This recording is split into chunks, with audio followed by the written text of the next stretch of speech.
Mas Oséias capítulo 14, no qual nós estudaremos semana que vem, vai mostrar que o Deus de graça, o Deus de amor, o Deus de fidelidade, jamais abandona completamente o seu povo, mesmo quando este se afasta dos seus caminhos. Diz assim: quando falava Efraim, havia tremor, foi exaltado em Israel, mas ele se fez culpado no tocante a Baal e morreu.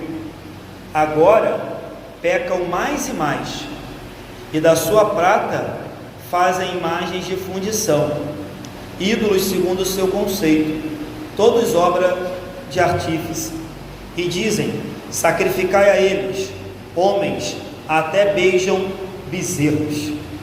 Por isso serão como nuvem de manhã, como orvalho que cedo passa, como palha que se lança da eira, e como fumaça que sai por uma janela. Como eu disse, Oséias começa esse texto, você vê que logo no início ele diz assim: quando falava Efraim, havia tremor. Ele está dizendo: olha, no início da caminhada de Efraim, no início da caminhada do meu povo, no início da conversão do meu povo, eles eram fiéis, havia tremor, havia temor, eles oravam, eles liam a Bíblia, eles jejuavam, eles se santificavam, eles se afastavam do mal, era um povo fiel, um povo que louvava, um povo que cantava, um povo que não se vendia, um povo que não se dobrava. Mas algo aconteceu, o tempo passou, e eu lembro de algo que eu falei aqui há pouco tempo atrás, e que eu ouvi do pastor Idauro a primeira vez, quando ele veio pregar aqui na minha posse. Ele disse: não basta começar bem, é necessário continuar bem e terminar bem. E o povo de Deus estava cometendo esse erro. Eles começaram bem, o povo, o texto diz logo no início: quando falava Efraim, havia temor, e ele foi exaltado, Deus o honrou, Deus o multiplicou, Deus o abençoou. Mas a soberba, a arrogância, a altivez, a autossuficiência por se achar já poderoso, fez com que o povo começasse a se afastar de Deus e cometesse toda sorte de pecado. Nós estamos falando da tribo de Efraim, a maior, a mais numerosa, a mais poderosa das 12 tribos, de maneira que ela se tornou tão grande, que às vezes quando a Bíblia vai falar de Israel, nação, fala Efraim, porque era a maior nação. Mas o fato dela se tornar a maior, mais poderosa, mais numerosa, não significou fidelidade com o passar dos anos. E aí, de novo, nós devemos meditar o fato de nos tornarmos crentes, às vezes antigos de igreja, conhecedores da Bíblia, termos até cargos na igreja e quem sabe até prosperarmos financeiramente. Talvez a maioria aqui, se olhar o início da sua vida e olhar como se encontra hoje, talvez a maioria vai dizer: pastor, eu prosperei, minha vida foi próspera, Deus me deu muitas coisas, Deus me concedeu uma casa, um emprego, uma aposentadoria, um carro, um concurso público, uma faculdade. Muitos aqui poderão dizer isso, mas o fato de conquistarmos tudo isso não é uma garantia de que haveremos de permanecer fiéis a Deus, porque o povo de Deus fez diferente. Então nós estamos falando da maior tribo, é da tribo de Efraim que vem Josué, o maior guerreiro, depois de Moisés, o maior líder, depois de Moisés. É da tribo de Efraim que vem Jeroboão I, um grande rei de Israel. É da tribo de Efraim, é na tribo de Efraim, mas na verdade na cidade de Siló, que foi colocado o tabernáculo. Lá foi ele erigido, construído, erigido o tabernáculo. É da tribo de Efraim também que surge um grande problema. Quando Saul morre e seus filhos começam a brigar, é a tribo de Efraim que diz: olha, nós não vamos mais nos submeter à linhagem de Davi, nós vamos criar uma linhagem independente. Então, meus irmãos, a gente já aprende aqui no início que recursos materiais, prestígio, crescimento, tempo de igreja, tempo de crente, tempo de evangelho, não garante a ninguém uma vida, digamos assim, santa. E nós devemos tomar cuidado com isso. Eu falei há muito tempo isso aqui na igreja, há muito tempo. Intimidade demais, intimidade é bom, eu sempre digo que você tem que ter intimidade com Deus, você tem que ter comunhão com Deus, relacionamento com Deus, mas às vezes intimidade demais traz para a gente, como é que eu vou dizer, um pouco de desprezo. Não é desprezo, A palavra está me fugindo, mas quando você tem intimidade demais, você começa a tratar a pessoa de qualquer maneira. Quando a gente é íntimo demais de alguém, a gente perde um pouco daquela reverência, daquele temor, daquele tremor, daquele respeito. A gente já é íntimo, a gente já dá tapa nas costas, a gente já abraça, a gente já brinca, a gente já faz piada, a gente já bagunça o cabelo, e às vezes a gente tem que tomar cuidado com isso, porque quando eu digo que nós devemos ter muita intimidade com Deus, isso é verdade, mas a gente tem que tomar cuidado para que a muita intimidade com Deus não vire também motivo de começar a tratar Deus como qualquer, meu colega, meu amigão, meu parceirão. Ainda que Deus seja um grande amigo, um grande consolo, um grande parceiro, um grande ajudador, Deus é tudo isso, mas às vezes intimidade demais vira bagunça, e foi o que aconteceu com Israel. Parece que Israel se achou tão íntimo de Deus, que achou que poderia dividir a glória de Deus com Baal. O texto diz no início, eles eram abençoados, exaltados, mas ele, o próprio povo, se fez culpado. O próprio povo adorou a Baal, e aí o texto diz no versículo 2, agora, em vez de confessar o pecado, pecam mais e mais, fazem ídolos, beijam bezerros. E aí quantas pessoas a gente não conhece nos dias de hoje, que beijam estátuas, que adoram imagens, que fizeram da idolatria o seu Deus, e esqueceram de que só há um único Deus. A idolatria é loucura, a idolatria é uma sandice, a idolatria é um veneno maligno. Os ídolos, claro, são impotentes, eles não andam, não falam, não têm poder algum para salvar, mas em contrapartida, não se engane, por trás de todo ídolo tem um demônio, por trás de todo ídolo tem sim uma potestade, por trás de todo ídolo tem sim uma força maligna. Ainda que eles não sejam nada, eles matam. Ainda que eles não sejam nada, eles enganam. Ainda que eles não sejam nada, eles corrompem. Quem adora um ídolo, adora nada, obtém nada, acaba com nada e descobre que gastou a sua vida por causa de nada. Essa é a vida de quem adora um ídolo. E eu também não preciso ficar perdendo muito tempo com isso, porque aqui na igreja eu já expliquei que um ídolo não se resume a um pedaço de madeira, um pedaço de gesso ou um bezerro de ouro. Um ídolo pode estar dentro do nosso coração. Um ídolo pode ser a nossa igreja, um ídolo pode ser o nosso emprego, a nossa família, o nosso dinheiro. Tudo isso pode ser um ídolo, mas cuidado, independente do que seja, você adora nada, obtém nada, acaba com nada e descobre no final que a sua vida não valeu de nada. E é possível ser membro de uma igreja, frequentar uma igreja e estar momentaneamente, que aqueles que são servos de Deus haverão de reconhecer o seu pecado, mais cedo ou mais tarde, mas é possível frequentar uma igreja, participar de uma igreja, ter tempo de igreja e ainda assim estar cego espiritualmente, adorando a nada. Então Oséias aqui termina esse trecho que a gente leu usando 4 figuras. No versículo 3 ele fala da nuvem, do orvalho, da palha e da fumaça. O que ele quer dizer com isso? Ele quer dizer que assim como nuvem, orvalho, palha e fumaça logo se vão, logo passam, basta um vento para que ele se dissipe, assim é a nossa vida. E se a gente não atentar para o que estamos fazendo da nossa vida, o que temos buscado para a nossa vida, nós também logo passaremos, descobriremos que a vida, como diz Salomão lá em Eclesiastes, foi correr atrás do vento, foi vaidade sobre vaidade, e não é isso que o servo de Deus deve fazer. Vamos ler do 4 ao 8. Todavia, eu sou o Senhor teu Deus, desde a terra do Egito, portanto, não conhecerás outro Deus além de mim, porque não há Salvador senão eu. Eu te conheci no deserto, em terra muito seca, quando tinha pasto, eles se fartaram, e uma vez fartos, ensoberbeceu-se-lhes o coração, por isso se esqueceram de mim. Sou, pois, para eles como leão, como leopardo, espreitarei no caminho, como ursa roubada de seus filhos, eu os atacarei, e lhes romperei a sua envoltura do coração, e como leão, ali os devorarei, as feras do campo os despedaçarão. Deus agora, de forma muito irada, se coloca como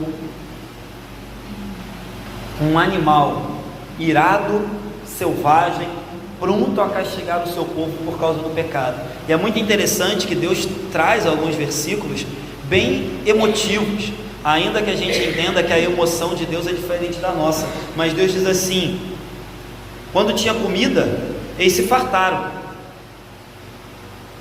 mas depois que estavam fartos, ficaram soberbos, se esqueceram de mim. Aí Deus diz: mas eu não esqueci não, eu te conheço, desde o deserto, desde quando tu peregrinava, desde quando tu passava fome e eu te salvei, desde quando tu andava naquela vida maldita e eu te resgatei, desde quando você estava passando por uma luta e eu te livrei, desde quando você estava doente, orou e eu te curei. É isso que Deus está dizendo. Mas depois que você ficou farto, você se ensoberbeceu, se esqueceu de mim.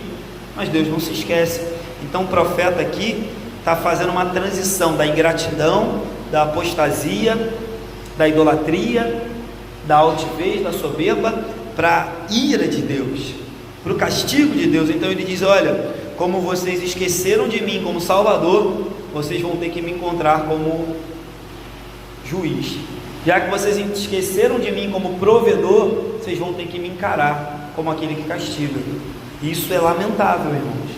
Isso é uma luz vermelha, isso é um alerta, isso é um puxão de orelha para mim e para a sua vida, dizendo: ei, não se esqueça de Deus como Salvador, porque aqueles que se esquecem de Deus como Salvador vão encará-lo, encontrá-lo como um juiz, e um juiz bem duro, um juiz que aqui se apresentou como um leão, como um leopardo, como uma ursa que acabou de ter os seus filhos roubados, e que de forma muito irada vai atrás dos seus filhos. Infelizmente, Israel não usou a glória de Deus, a bênção de Deus para exaltá-lo, e infelizmente muitos aí afora se dizem crentes, mas não têm usado a bênção de Deus para a glória dele. A gente tem que entender que quando a Bíblia diz que há um só Deus, como Deus diz aqui, eu sou Deus, eu sou o Senhor, a Bíblia está dizendo não apenas que há um só Deus, mas ela está dizendo que esse Deus demanda, exige que Ele seja o único adorado, que Ele seja o único que é reverenciado, que Ele seja o único que é adorado, que Ele seja o único no qual nós prestamos cultos, que Ele seja o único no qual nós depositamos a nossa fé, a nossa esperança. Às vezes a gente: não, pastor, só adoro a Deus, eu não tenho imagens, eu não vou em outros cultos, eu não vou em outras religiões, eu não participo de coisas estranhas. Mas a quem você tem depositado a sua fé, a sua adoração, sua lealdade? Em quem você tem confiado, em quem você tem esperado? Porque se você tem dividido essas coisas com qualquer coisa que não seja Deus, você tem esquecido que quando Deus diz que Ele é único, Ele requer tudo que envolve a nossa vida. Então cuidado, a prosperidade pode trazer orgulho, as bênçãos podem, e ainda que isso pareça ser extremamente contraditório, as bênçãos podem trazer problemas. As bênçãos podem trazer problemas. Isso é extremamente contraditório, mas o problema está onde? Está na bênção? Não, o problema está em nós, que não sabemos lidar com as bênçãos que Deus nos dá. A liberdade pode trazer problema. O problema está onde? Na liberdade. Tem muito pastor que escraviza o membro, né?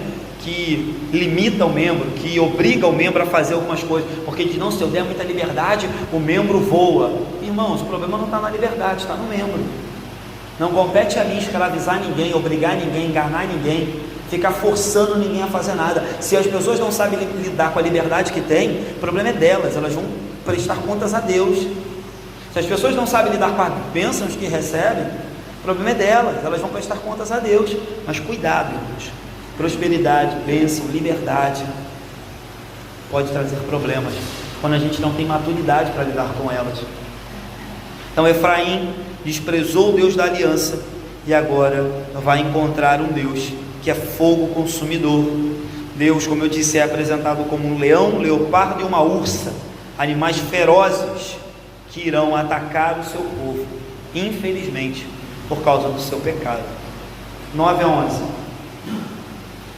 A tua ruína, ó Israel, vem de ti, e só de mim o teu socorro. Olha que coisa interessante.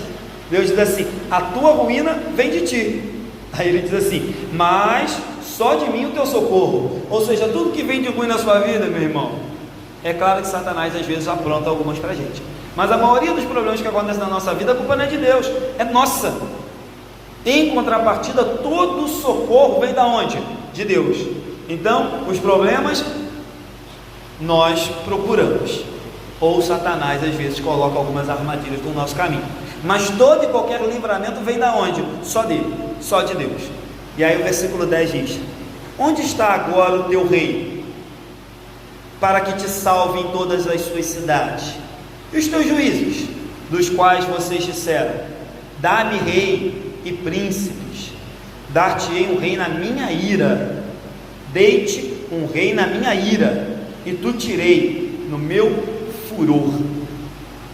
Antes de cair nos inimigos, antes de cair no laço de Satanás, Efraim caiu no seu próprio pecado. É verdade que às vezes a gente cai no laço, é verdade que às vezes a gente cai numa armadilha, mas antes de cair na armadilha que o inimigo coloca para a gente cai no nosso próprio pecado. A gente cai porque se afasta de Deus, a gente cai porque se esquece de Deus, a gente cai porque menospreza a bondade de Deus. Então é verdade que Satanás às vezes nos arma ciladas terríveis, mas provavelmente para que cheguemos a cair lá naquela cilada, antes nós mesmos nos afastamos dos caminhos de Deus e da voz de Deus. É isso que Deus está dizendo aqui: a tua ruína vem de ti, mas tem um porém, o socorro vem de mim. Tanto é que no versículo seguinte Deus ainda brinca e diz assim: cadê os teus reis agora para te salvar? E aí a gente poderia aqui contextualizar e dizer: cadê o teu emprego para te salvar? Cadê o teu plano de saúde para te salvar? Cadê o teu dinheiro para te salvar? Cadê a tua família para te salvar? Cadê a força do teu braço para te salvar? E Deus diz para Israel: cadê teus reis? Cadê teus juízes? Cadê os teus príncipes? Que história é essa de cidade fortificada? Fortalezas? Eu levantarei uma nação contra vocês e ela destruirá tudo que vocês acham que é bom, tudo que vocês acham que é poderoso, tudo que vocês acham que é o seu Senhor, porque só eu sou o seu socorro. Então isso também vale para a nossa vida. Israel desprezou Deus como Salvador e socorro, caiu no seu pecado, e a destruição que viria daqui a pouco, como a invasão da Assíria, era culpa principalmente de Israel. Uma destruição horrível, uma invasão horrenda, uma guerra sangrenta. Muitos morreriam. Por causa de quê? Porque Deus não cumpriu suas promessas? Porque Deus deixou de ser bom? Não. Porque o povo de Deus se esqueceu que só Ele era o seu Salvador, socorro bem presente na hora da tribulação. Que a gente possa pensar nisso, que a gente possa meditar sobre isso. Deus governava Israel, Deus governa a minha e a sua vida, mas Israel pediu um rei, Israel pediu juízes e príncipes. Nós às vezes temos Deus como governante, mas insistimos em outras coisas para governar a nossa vida. E Deus diz: eu dei. Mas Deus diz: eu dei na ira, e na ira eu vou tirar. Ele diz: olha, vocês pediram um rei? Dei-te um rei na minha ira, e tu tirei no meu furor. E aí eu volto para aquela ideia de que às vezes Deus até nos concede algumas coisas, mas concede sabendo que vai ser problema na nossa vida, e por meio daquilo Ele nos ensina que talvez não deveríamos nunca ter pedido ou buscado aquilo, mas a gente às vezes precisa receber, quebrar a cara, se arrepender, para perceber que talvez nunca deveríamos ter pedido aquilo ou buscado aquilo, porque nunca foi da vontade de Deus. Mas sim, às vezes Deus permite, fala: é isso que você quer? Toma aí. É por aí que você quer andar? Vai. Essas são as escolhas que você quer para a sua vida? Toma. E a gente descobre que no final todas essas coisas nos levaram a uma destruição terrível e um afastamento de Deus. Israel entendeu que reis, fortalezas, príncipes, poder, glória, números não valiam de nada. Que a gente também possa aprender isso. 12 ao 14. As iniquidades de Efraim estão atadas, juntas, O seu pescoço, o seu pecado está armazenado. Dores de parturiente lhe virão. Ele é filho insensato, porque é tempo e não sai a luz ao abrir-se da madre. Eu os remirei do poder do inferno e os resgatarei da morte. Onde estão, ó morte, as tuas pragas? Onde está, ó inferno, a tua destruição? Meus olhos não veem em mim arrependimento algum. O profeta segue e diz que Israel estocava pecado, que Israel, quanto mais pecava, mais ajuntava pecado. Em vez de confessar o pecado, em vez de abandonar o pecado, Israel acumulava o pecado. E Deus vem mais uma vez de forma dura e diz: olha, você é como uma mulher a ponto de dar à luz, mas que não tem forças para dar à luz. Assim são vocês, cheios de pecado, mas não têm forças para se livrar do pecado. Ontem eu conversava com um jovem lá da igreja do Barreto, que veio aqui nos visitar, e ele dizia que estava visitando uma amiga que foi da igreja do Barreto e que agora está imersa no pecado, e ela dizia: olha, eu sei que estou errado, eu sei que estou em pecado, eu sei que o que eu estou fazendo não é certo, mas eu não tenho mais forças para voltar. Essa era a fala dela para ele. E é o que Deus está dizendo aqui: Israel, você está tão preso, você está tão tomado de pecado, você está tão imerso no pecado, você está tão amarrado pelo pecado, que você não tem força para se livrar desse pecado, como uma mulher que está prestes a parir, mas não tem força para dar à luz. E aí, quando parece que tudo está perdido, quando parece que tudo está destruído, a graça de Deus novamente, de forma muito louca, resplandece. Parece até sem sentido, sem contexto. Deus está dizendo que vai castigar, que vai matar, que vai levantar uma nação inimiga, que será como uma ursa, como um leão, como um leopardo, que virá com todo o seu furor e sua ira. Aí o 14 diz assim: eu os remirei do poder do inferno, eu os resgatarei da morte. Onde está a morte? Paulo vai dizer no Novo Testamento: o teu arguilhão. Onde está a morte? Onde está a morte? A tua força. Onde está o inferno, a tua destruição? Meus olhos não veem em mim arrependimento algum. É claro que o profeta aqui estava falando de Cristo Jesus, mas é claro que o profeta estava falando dos benefícios que Cristo Jesus haveria de conquistar, quando ele, na morte dele, haveria de vencer a morte e destruir a morte. Tem um livro, já falei aqui, né? Que é A Morte da Morte na Morte de Cristo. É um livro, se não me engano, de John Owen. Ele diz: a morte da morte na morte de Cristo. Na morte de Cristo ele venceu a morte, ele matou a morte. Então é claro que o profeta aqui está falando de uma profecia mais longínqua, de uma profecia uma profecia futura. Mas é claro que essa profecia haveria de alcançar o remanescente fiel, e alcançou a minha e a sua vida, porque Cristo venceu a morte, e a graça resplandece mesmo em meio a um texto de tanta dor, de tanto castigo, de tanto pecado. Deus diz: eu vencerei a morte, e ela não terá a última palavra. Assim como no dia de hoje, um dia de luto, a gente consegue ainda vislumbrar traços da graça de Deus, porque cremos que Ele cumpriu a promessa dele na vida da Ercília. Vamos terminar? E aí, de novo, Oséias volta a ser muito duro. É muito estranho, porque há de se imaginar que Oséias deveria terminar com o versículo 14, mas ele não termina com 14, ele termina sendo muito duro de novo. Ele diz: ainda que ele viceja entre os irmãos, ainda que Israel se ache melhor, Efraim se ache melhor que os irmãos, virá o vento leste, vindo do Senhor, subindo do deserto, e secará sua nascente e estancará sua fonte. Ele saqueará o tesouro de todas as coisas preciosas. Samaria levará sobre si a culpa, porque se rebelou contra o seu Deus. Cairá a espada, seus filhos serão despedaçados, e suas mulheres grávidas serão abertas pelo meio. O texto é muito duro. O texto até constrange a leitura. O texto até nos deixa um pouco com o estômago revirado. Mas a Assíria invadiria, e Israel sofreria da pior maneira possível por causa do seu pecado. Oséias termina, ainda que eu ache, e que os irmãos talvez achassem que Oséias deveria terminar com o versículo 14, Oséias termina nos ensinando a tomar cuidado, a nos acautelar no momento de bênção, de prosperidade e da graça de Deus, para que nós não venhamos a abusar das bênçãos de Deus, a abusar da misericórdia de Deus, a abusar do perdão de Deus, e como Efraim terminemos severamente castigados.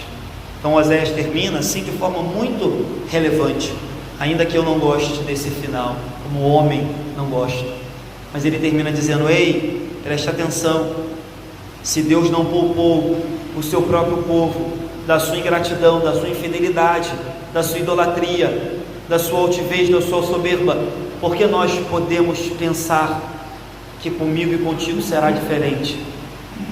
Se Deus castigou severamente o seu povo, levantou uma tempestade, um vento do leste, que era a nação inimiga que viria contra Israel, e fez um grande desastre, um grande horror no meio do seu povo, por que nós haveríamos de pensar que aqueles que rejeitam Jesus e a sua graça haveriam de ter um castigo menor? Então Oséias termina dizendo para mim e você: acorde, ei tu que dorme, desperta, porque Deus é Deus de amor, mas é Deus que é fogo consumidor.